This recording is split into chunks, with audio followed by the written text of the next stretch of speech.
CPI జాతీయ committee పిలుపు మేరకు నేటి నుండి ఈ నెల 14 వరకు ప్రజా చైతన్య పాదయాత్ర నిర్వహిస్తున్నట్లుగా సిపిఐ రాష్ట్ర సమితి సభ్యులు విలాస్ తెలిపారు. ఇక ఆదిలాబాద్ జిల్లా ఇచ్చోడ మండలంలో పాదయాత్ర చేపట్టారు. కేంద్రంలోని బీజేపీ ప్రభుత్వం అమలు చేస్తున్న ప్రజా రైతు కార్మిక వ్యతిరేక విధానాలను ప్రజలకు వివరించారు. అలాగే స్థానిక ప్రజల సమస్యలను తెలుసుకుని వాటి పరిష్కారానికి పోరాడతామని హామీ ఇచ్చారు. ఎన్నికల సమయంలో బీజేపీ ఇచ్చిన హామీలు అమలు చేయాలన్నారు. ప్రతి ఏటా 2 కోట్ల ఉద్యోగాలు, విదేశాల్లోని నల్లధనాన్ని తీసుకొచ్చి ప్రతి కుటుంబానికి 15 లక్షలు అందజేస్తామన్న వాగ్దానాలు అమలు కాలేదన్నారు.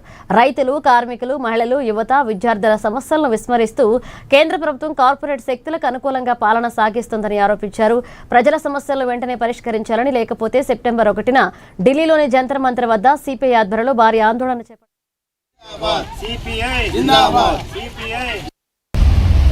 జాతీయ వ్యాప్త పిలుపు మేరకు ఈ నెల 6 నుండి 14వ తేదీ వరకు ప్రతి పల్లెలు, ప్రతి మండల ప్రాంతం, జిల్లా ప్రాంతాలలో పాదయాత్రలు నిర్వహించడం జరుగుతుంది. ముఖ్యంగా ఈ పాదయాత్రల ఉద్దేశము కేంద్రంలో ఉన్నటువంటి బీజేపీ సర్కారు ప్రజా వ్యతిరేక విధానాలు అవలంబిస్తున్నాయి, వాటిని ఆపాలని, అదేవిధంగా కార్మికుల వ్యతిరేక విధానాలు అవలంబిస్తున్నాయి. చట్టాలను రద్దు చేసి 4 కోళ్లు తీసుకురావడం జరిగింది. ఆ 4 కోళ్లను రద్దు చేయాలని, రైతు వ్యతిరేక విధానాలు అవలంబించి నీరు చట్టాలను తీసుకురావడం జరిగింది. కానీ ఇంతవరకు వాళ్ళ కనీస మద్దతు ధర చట్టం తీసుకురాలేదు. అదేవిధంగా ఈ విద్యార్థులకు సంబంధించినటువంటి నీట్కు సంబంధించినటువంటి పేపర్ లీకేజ్ సందర్భంలో మరి వారు ఎవరైతే దానికి బాధ్యులు ఉన్నారో వారిని కఠినంగా శిక్షించాలని కూడా ఈరోజు డిమాండ్ చేయడం జరుగుతుంది.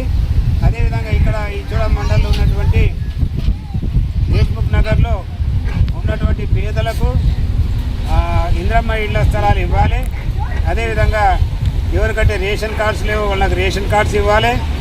అదేవిధంగా ప్రతి ఒక్కరికి ఉద్యోగం ఇవ్వాలి. ఇక్కడ ఉన్న వారికి రాంపూరు, తర్వాత